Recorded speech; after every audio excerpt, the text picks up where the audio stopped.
ओम शांति। अॼु जी मुंहिंजी तारीख़ आहे 26/7/2026। अॼु व्यक्त बाबदादा जो रिवाइज स्कूल्स 2/2/11। पंहिंजे भाग्य ऐं प्राप्तियुनि खे स्मृति में रख सदा हर्षित व संतुष्ट रहो।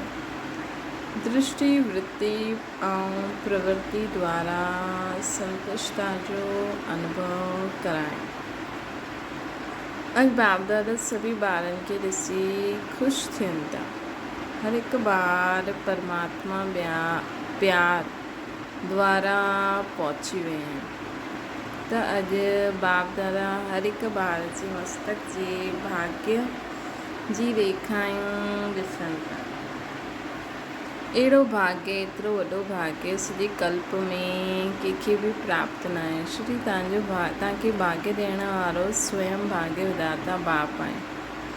हर एक जे मस्तक में पहिरियों त चिमकंदो सितारे जो भाग्य चमके थो। मुख में मधुर वाणी जी रेखा चमके थी। मस्तक ते चमकंदो सितारो, मुख में मधुर वाणी, होठनि ते मधुर मुस्कान जी रेखा चमके थी। दिल में दिलाराम बाप जी लवलीन रेखा चमके थी। हथनि में सर्व खजाननि जी श्रेष्ठता जी रेखा चमके थी। पाँव में हर कदम में पदम जी रेखा चमके थी। बाबा जे आत्मा खे पूरो श्रृंगार था करण। मस्तक ते चमकंदो सितारो, मुख में मधुर वाणी, होठनि में मधुर मुस्कुराहट, दिल में दिलाराम बाप जी लवलीन रेखा, हथनि में सर्व खजाननि जी रेखा, पाँव में हर कदम में पदम जी रेखा। हाणे सोचो अहिड़ो भाग्य कंहिंजो हूंदो। हिन करे तव्हांजी यादगार चित्रनि जो बि भाग्य वर्णन थींदो रहंदो आहे। ऐं इहे भाग्य स्वयं भाग्य विधाता हर हिक ॿार जो ठातो अथई। बाप दादा हर ॿार जो भाग्य ॾिसनि था। ॾिसी करे बाप दादा हर ॿार जो भाग्य ॾिसनि था। हर ॿार खे मुबारक बि ॾियनि था कि वाह ॿार वाह। ऐं इहो भाग्य संगम ते ई मिलंदो आहे ऐं हलंदो आहे। संगम युग जो सुख सभु युगनि में श्रेष्ठ आहे। सत्युग जो भाग्य बि संगम जे पुरुषार्थ जी प्रालब्ध आहे। हिन करे संगम युग जी प्राप्ति सत्युग जी प्राप्ति खां बि जास्ती आहे। पंहिंजे भाग्य में खोइजी वञो। कुझु बि थींदो रहे, पंहिंजो भाग्य स्मृति में लायो त छा निकिरंदो। वाह मुंहिंजो भाग्य। शिव जी स्वयं भाग्य विधाता तव्हांजो बाप आहे। त भाग्य विधाता द्वारा हर हिक खे पंहिंजो भाग्य मिलियो आहे। ॼाणंदा आहियो असां एतिरा भाग्यवान आहियूं कि कॾहिं कॾहिं ॼाणंदा आहियो सदा नशो रहंदो आहे। दुनिया वारा ॾिसी करे पुछंदा आहिनि तव्हांखे छा मिलियो। तव्हां माण्हू उत्तर ॾींदा आहियो छा ॾींदा आहियो। जो पाइणो हुयो उहो पाए वरितो न। हथु उठायो, पाइणो हुयो सुठो आहे, पाए वरितो न। फलक सां चईंदा आहियो न, कोई अप्राप्त वस्तु न। फ़क़ुरु आहे न, ॿियो मिलियो कीअं आहे। सिर्फ़ु बाप खे ॼाणियो, मञियो, पंहिंजो ठातो त भाग्य मिलियो। हिन भाग्य खे जेतिरो स्मृति में लाहींदा रहो ओतिरो हर्षित थींदा रहंदा। भाग्यवान आत्मा जो चहिरो सदा हर्षित रहंदो आहे। उन्हनि जी दृष्टि, उन्हनि जी वृत्ति, उन्हनि जी प्रवृत्ति सदा संतुष्ट आत्मा ठही स्वयं भी संतुष्ट रहंदी, ॿियनि खे बि संतुष्ट कंदी। त तव्हां सभिनि खे संतुष्टता जो नशो रहंदो आहे। नशो जी संतुष्टता जो आधार आहे सर्व प्राप्ति। अप्राप्ति असंतुष्टता जो आधार आहे। त तव्हां छा अनुभव कंदा आहियो। अप्राप्त न कोई वस्तु की सर्व प्राप्ति आहे। प्राप्ति जो नशो आहे, सदा आहे, कॾहिं कॾहिं। वैसे त इहे ई चईंदा आहियो पाए वरितो जो पाइणो हुयो। त जिते सर्व प्राप्तियूं आहिनि उते असंतुष्टता जो नाम निशान न रहे। त बाप दादा देश केतिरे देशनि सां सभी ॿार अची करे इकट्ठा थिया आहिनि। लेकिन सभिनि खां दूर सां अचण वारो केरु। छा अमेरिका दूर सां आया आहिनि। अमेरिका वारा दूर सां आया आहिनि। ऐं बाप किथां आया आहिनि। अमेरिका त हिन ई लोक में आहे, लेकिन बाप दादा काथां आहिनि? परमधाम खां आहिनि। ब्रह्मा बाप बि सूक्ष्म वतन खां आहिनि। त केरु दूर सां आयो आहे? सभिनि खां दूर केरु आहे? इहे बाप ऐं ॿार जो प्यार जो नज़ारो आहे। पंहिंजे चयो, तव्हां चयो मुंहिंजो बाबा ऐं बाबा चई मुंहिंजा ॿार। सिर्फ़ु हिकु ॿ खे ॼाणण सां केतिरो वरसो मिली वियो। दुनिया वारा सुख जे लाइ, शांती जे लाइ ढूंढनि था। काथे शांती मिलंदी, काथे सुख मिलंदो, और तव्हांजी जीवन आहे ई सुख शांति संपन्न। बाप दादा पुछंदा आहिनि कि बाप दादा पुछंदा आहियो न कि बाप दादा छा चाहींदा आहिनि? त बाप दादा हर ॿार सां यही चाहींदा आहिनि कि हर हिकु ॿार सदा स्वराज्य अधिकारी ठही करे रहे। कॾहिं कॾहिं न, छोजी हाणे जे स्वराज्य अधिकारी जो वरदान बाप हिन संगम युग जे लाइ पूरो ॾिनो अथई। थोरो न, कॾहिं कॾहिं वारो न, सदा। त सोचो, सदा जे लाइ स्वराज्य अधिकारी ठही रहंदा आहियो। श्री बाप दादा ॿुधायो आहे कि हिन सभिनि कर्मेंद्रियनि जे मन बुद्धि संस्कार जे बि मालिक आहियो। सदा स्वराज्य अधिकारी अर्थात मन बुद्धि संस्कारनि जे बि मालिक आहियो। सभिनि जे लाइ मुंहिंजो शब्द चईंदा आहियो, मां न चईंदा आहियो, मुंहिंजो चईंदा आहियो। त मन बुद्धि संस्कार मुंहिंजो आहे न, त मुंहिंजे जे मथां सदा अधिकार रहंदो।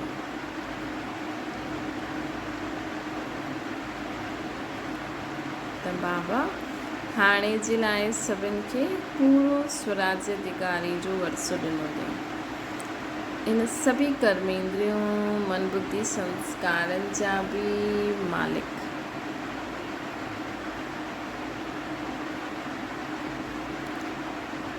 अहिड़ा मन बुद्धि संस्कार जे मथां पूरो अधिकार आहिनि। हिनखे चइबो आहे स्वराज्यकारी। जो ऑर्डर करो उन प्रमाण इहे कार्य करण लाइ निमित आहिनि, लेकिन हिन जे लाइ हलंदे फिरंदे कार्य कंदे मालिकपने जो नशो हुजणो खपे, निर्भय ऐं नशो। त हाणे आत्माउनि खे मनसा द्वारा बि सेवा ॾियण जो समय आहे। चिलाईंदा रहंदा आहिनि, पूर्वज असां थोरो सो सुख, असांखे थोरो सो सुख शांति जी किरनियूं ॾियो। त हे पूर्वज दुखियनि जी पुकार ॿुधाए में ॾींदी आहे। बाप दादा इशारो ॾिनो आहे कि कुझु बि आपदा अचानक अचणी आहे, हिन लाइ सेकेंड में फुल स्टॉप लॻाइण जो अभ्यास करो।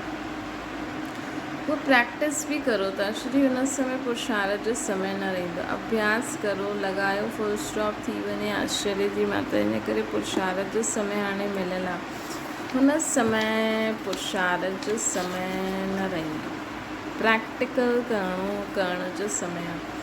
त हाणे खां इहो अभ्यास करो, फुल स्टॉप लॻाइण जो। बाप दादा ॾिसंदा आहिनि, अटेंशन में आहिनि, करनि बि था, लेकिन ॿियो बि अटेंशन अंडरलाइन करो। ॾिसो पुरुषार्थ केतिरो सहज आहे। मां बि बिंदी लॻाइणो बि बिंदी, सिर्फ़ु अटेंशन ॾियणो, सिर्फ़ु अटेंशन ॾियणो। बाप दादा विशेष ॿारनि खे सौगात ॾींदा आहिनि। ॿार मां तव्हांजे सदा साथ आहियां। बाबा चयो ॿारनि जे लाइ बाप सदा हाज़िर आहे। त काथे बि आयो, काथे बि वञो, हुज़ूर हाज़िर आहे। सर्वव्यापी न, लेकिन ॿारनि जे अॻियां हुज़ूर हाज़िर आहे। त सदा विजयी ठहिणो आहे। जिते भॻवानु साथ आहे उते विजयी थियणु छा मुश्किल आहे? विजय तव्हांजो जनम सिद्ध अधिकार आहे। सिर्फ़ु मुंहिंजो बाबा चयो त विजयी आयो ई, इन करे सदा विजयी ठहिणो आहे। त यादि में रहंदा आहिनि जो उन्हनि जे लाइ अति सहज आहे, मुश्किल न आहे। जिते भॻवानु आहे उते विजयी आहे ई। त अॼु बाप दादा सभी ॿारनि खे ॾिसी ख़ुशि था थियनि कि केतिरा स्नेह सां, कहिड़े साधन सां अची करे पहुचे। ट्रेन में आया आहियो, प्लेन में आया आहियो, उहो त शरीर द्वारा पहुची वियो, लेकिन दिलि सां त प्यार तव्हांखे लायो न।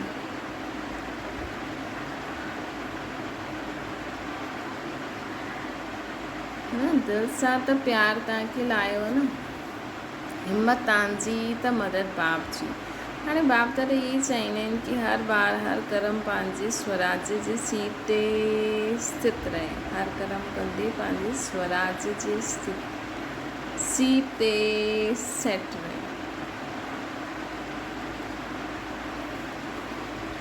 अच्छा, अॼु पहिरीं बार वारा केरु आहिनि? उहो हथु उठायो, खड़ा थी वञो, ॾाढा आहिनि। अच्छा, जीअं पहिरीं बार आया आहियो, वैसे पहिरियों नंबर वञिणो आहे न। बाबा जो वरदान आहे कि जो हिम्मत रखंदा उन्हनि खे बाप जी मदद बि मिलंदी। हिम्मत सां जेतिरो बि अॻियां वधणु चाहियो उहो चांस आहे, छो जो टू लेट जो बोर्ड न लॻियो आहे। यादि में रहो ऐं जो प्राप्त थिए उन सां ॿियनि जी सेवा करो।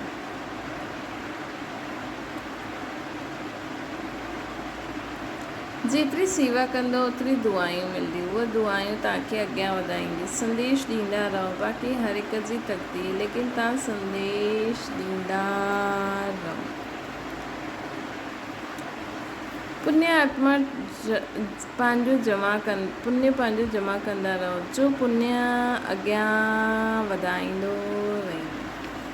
अच्छा, बाप दादा अमृत वेले सभी तरफ़ चक्कर लॻाईंदा आहिनि, उन्हनि जे लाइ चक्कर लॻाइण छा वॾी ॻाल्हि आहे। बाप दादा इहा बि चई छॾियो आहे कि 4 बजे जे मिलन जी विशेषता इहा आहे कि 4 बजे बाप दादा सभी ॿारनि खे सहज वरदान ॾींदा आहिनि। वरदान दाता जो विशेष पाठ अमृत वेलो हूंदो आहे। जो बि वरदान खपे उहो बाप दादा ॾेई छॾींदा आहिनि। ट्रायल करे ॾिसो, लेकिन तव्हां सभी बि वरदान वठण लाइ अलर्ट रहणो आहे। अगरि अलर्ट न रहंदव त बाप दादा चक्कर लॻाए करे हली वेंदा ऐं तव्हां सोचता रहंदा। इन करे अमृत वेले जो महत्व ॾींदा आहियो, लेकिन अटेंशन ॾियो। बाप दादा ॾिठो आहे कि समय अनुसार सेवा बि वधे थी ऐं सेवा जे कारण बाप सां वरदान वठिणो आहे, उन्हनि सां दूर रही न सघंदा आहिनि। बाक़ी डबल फॉर्नर्स मेजॉरिटी पुरुषार्थ कंदा बि आहिनि, अटेंशन खे अंडरलाइन करिणो आहे। बाक़ी मधुबन में कीअं बि पहुची वेंदा आहिनि त बाप दादा हुनजी विशेष सभी ॿारनि खे मुबारक ॾींदा आहिनि। बाप दादा ॿुधियो आहे कि जो बाप दादा जो संस्कारनि जे मथां इशारो ॾिनई, हुनजे मथां सम्झंदा आहिनि कि असांखे करिणो ई आहे ऐं करण लाइ रोज़ु अमृत वेलो जे सुमान रखंदा आहिनि। उन सां साथ भिन्न प्रकार सां कोई न कोई संस्कार जे मथां अटेंशन ॾियो।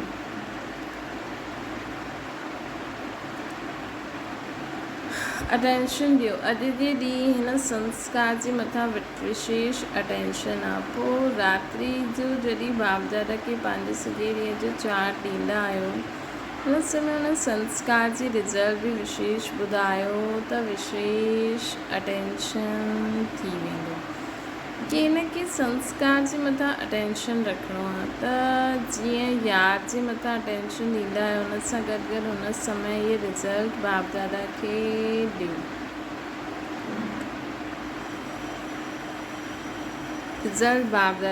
अगरि मानो तव्हां चाहींदा आहियो लेकिन हुन ॾींहुं तव्हांजे साम्हूं कोई संस्कार मिटाइण जो कार्य न हुयो त पंहिंजे पाण खे बाप जी मुबारक ॾियो। रोज़ु ईअं बाप जी मुबारक विशेष हिन संस्कार प्रति वठंदा वञो। त संस्कार में अचण में कमी रोज़ु चेकिंग करे बाबा खे ॿुधाए करे बाबा जी मुबारक वठो त संस्कार कार्य में अचण में कमी पइजी वेंदी। त जीअं योग जे बारे में चेक कंदा आहियो, वैसे संस्कार जे लाइ बि चेक करो। संस्कार रोज़ु न ईंदो आहे, कॾहिं कॾहिं ईंदो आहे त पुरुषार्थ आहे, उन्हनि खे बाय चांस पेपर ईंदो आहे। पुरुषार्थी आहिनि, उन्हनि खे बाय चांस पेपर ईंदो आहे, बाक़ी रोज़ु न ईंदो आहे। लेकिन चेकिंग रोज़ु थींदी त इहा टेंशन खे ख़तमु कंदो वेंदो। श्री बाप दादा ॾिठो आहे फॉरेन वारनि में कोई ॿार कोई कार्य शुरू कंदा आहिनि त अटेंशन ॾींदा आहिनि, त अटेंशन ॾियण सां मुक्ति प्राप्त करे सघंदा आहिनि। बाबा जो बि वरदान आहे, सम्झो। हाणे पुठियां लॻी वञो।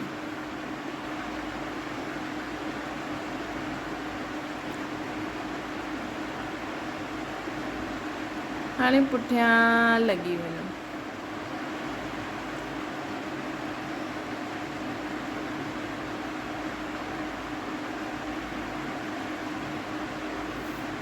रोज़ रिज़ल्ट जी चेकिंग कंदा त संस्कार स्वयं ई ढीलो थी वेंदो। ऐं जो बाप दादा चाहींदा आहिनि कि संस्कार जी सब्जेक्ट में नंबर 1 वञो, त जो संस्कार चाहींदा आहे उहो ई कार्य में लॻे। जो थी सघंदो आहे त थी वेंदो, अटेंशन में आयो आहे त थी वेंदो, लेकिन ईअं न कि थी वेंदो, अटेंशन ॾियणो पवंदो आहे। संगठन में इहे संस्कार निकिरंदा आहिनि। शो तव्हांजे चित्रनि में बि जो पूजा कंदा आहिनि न, उहो तव्हांजे संस्कार केतिरा सुठा ॻाल्हाइनि। त सोचो असां कॾहिं हीअं ठहिया आहियूं न, तॾहिं त असांजो गायन आहे न, त ओड़ो असांखे ठहिणो आहे। जी जॾहिं असां ओड़ो ठही वेंदासीं तॾहिं असांजो परदो खुली वेंदो। त बाबा असांखे चवनि था कि असांखे संस्कार परिवर्तन, ॾिसो केॾी गहरी केॾी सहज बाबा असांखे रीति ॿुधाइनि था कि तव्हांजे चित्रनि जो जेकी तव्हांजी लास्ट कर्माती स्थिति जो गायन माण्हू अञा ताईं करनि था, त तव्हां ठहिया आहियो। तॾहिं त वर्णन कंदा आहिनि तव्हांजो देवता जे चित्र इमर्ज करो, छा ॻाईंदा आहिनि, अहिड़ो देवता त ठहिणो ई आहे न। अच्छा, बाक़ी सभु डबल विदेशी पुरुषार्थ में सफलता जो अनुभव कंदा रहींदा आहिनि, कंदा आहिनि न। हथ उठायो जो सफलता अनुभव कंदा आहिनि, वाह, हथ त ॾाढो सुठो उठायो था। त लक्ष्य रखंदव, हाणे हिन जे पुठियां अटेंशन ॾियणो ई आहे, इन में बि नंबर 1 वठिणो ई आहे। त तव्हांखे ॾिसी ॿिया बि उमंग में ईंदा, छोकी तव्हां निमित आहियो। ऐं निमित वारनि खे बाप दादा जी विशेष मदद बि मिलंदी आहे। बाक़ी बाबा ख़ुशि आहिनि कि सेंटर्स वृद्धि खे पाईंदा रहंदा आहिनि, पुरुषार्थ जी तरफ़ अटेंशन आहे। लेकिन हाणे परिवर्तन जे निमित ठहिण वारनि खे तव्हांखे ॾिसी ॿियनि खे बि परिवर्तन शक्ति जो उमंग ईंदो। बाक़ी बाप दादा ख़ुशि आहिनि कि पुरुषार्थ में नंबर वार त हूंदा ई आहिनि, उहो त अंडरस्टूड आहे, लेकिन पुरुषार्थ जी तरफ़ अटेंशन आहे, वधिणो ई आहे। बाक़ी बाप दादा जी रोज़ यादि प्यार त मिलंदी आहे। ॾिसो घरु वेठे बि यादि प्यार बाप दादा जी हिकु ॾींहुं बि मिस न थींदी आहे। अगरि रोज़ विधि पूर्वक मुरली पढ़ंदा आहियो, हिकु ॾींहुं बि यादि प्यार मिस न कंदा आहियो, मिलंदी आहे न, मिलंदी आहे, रोज़ यादि प्यार मिलंदी आहे, सभिनि खे मिलंदी आहे न। इहा आहे बाप दादा जी प्यार जी निशानी। मुरली मिस त यादि प्यार बि मिस, सिर्फ़ु मुरली मिस न, लेकिन बाप दादा जो यादि प्यार वरदान सभु मिस थी वेंदो।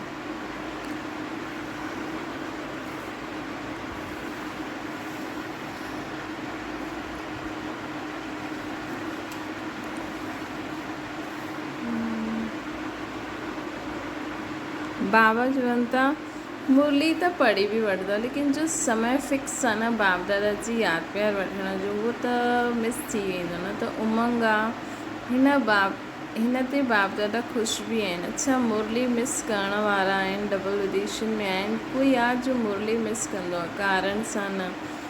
न मिस कंदा आहिनि। हिकु हथु उठायो, हाणे मिस न करिणो आहे, मुरली मिस न करणी आहे। चाहे फ़ोन द्वारा ॿुधो, पढ़ी न सघंदा आहियो, कीअं बि ॿुधो, ज़रूरु ॿुधो, हाज़िरी ज़रूरु लॻायो। अच्छा, बाक़ी जो बि सभा में आया आहिनि, नया पुराणा, त सभिनि खे इहो पको नोट करो, मुरली कॾहिं मिस न करणी। श्री बाप रोज़ परमधाम सां ईंदा आहिनि, केतिरो दूर सां ईंदा आहिनि ॿारनि जे लाइ। जीअं बाप मुरली मिस न कंदा आहिनि न, इहे ॿारनि खे बि मुरली मिस न करणी खपे। अच्छा, हाणे जो मधुबन में ईंदा आहिनि त जीअं फॉर्म भरंदा आहिनि, हुन में इहे बि लिखो कि रोज़ मुरली ॿुधी या केतिरनि ॾींहं मिस करी। मंज़ूर आहे, जंहिंखे मंज़ूर आहे उहो हथु उठायो। मधुबन वारा बि हथु उठायो। कंहिं बि कारण सां मुरली न मिस करणी आहे। जीअं खाइण न मिस कंदा आहियो न, इहो बि भोजन आहे न, उहो शरीर जो या आत्मा जो। सुठो लॻियो जो नया आया आहिनि अचणनि खे त मिलणो ई आहे, उन्हनि खे बि इहो नियम पालन करिणो आहे। जीअं ॿिया नियम आहिनि वैसे हीअ बि हिकु नियम आहे।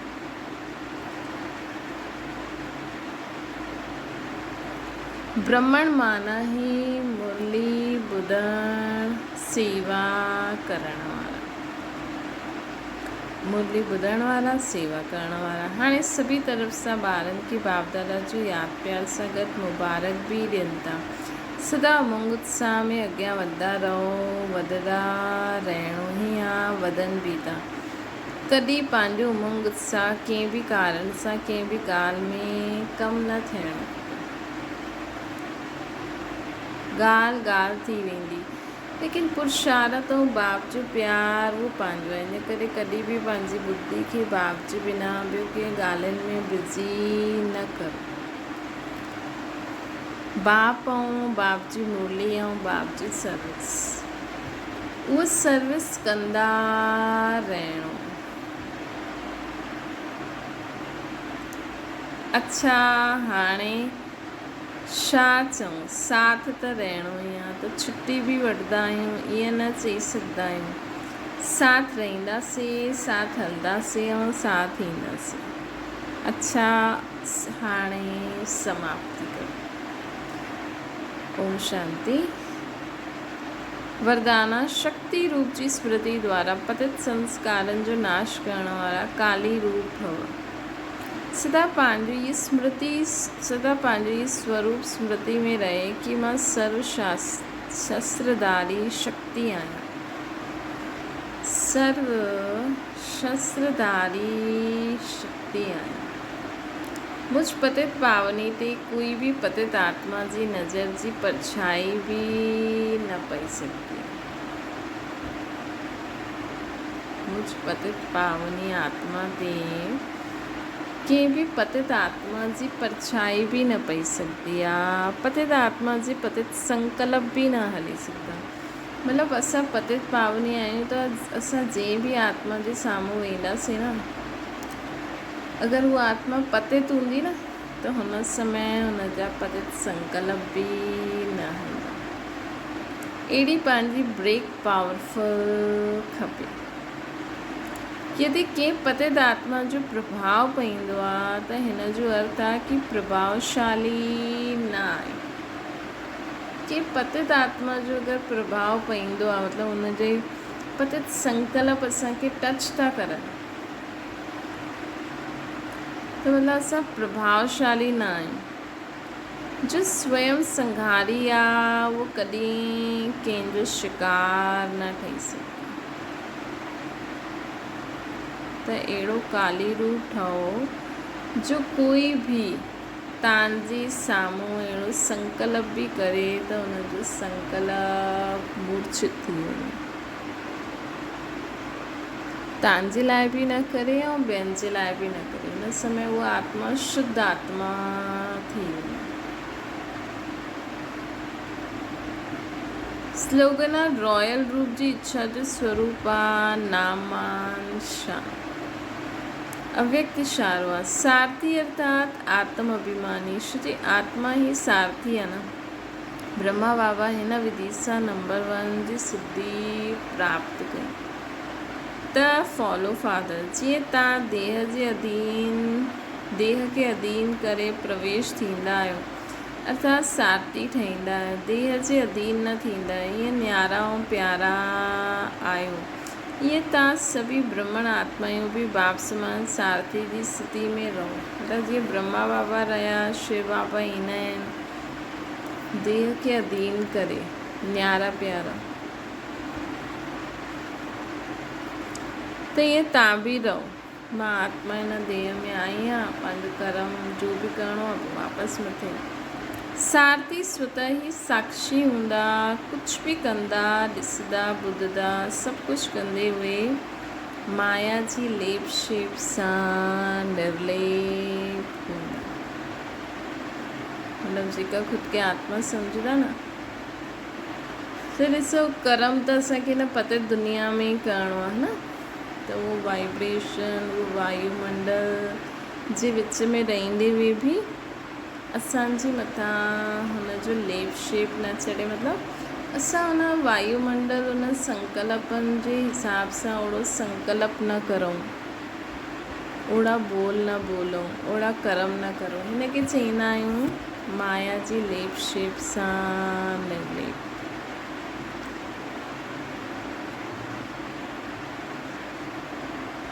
ओम शांति।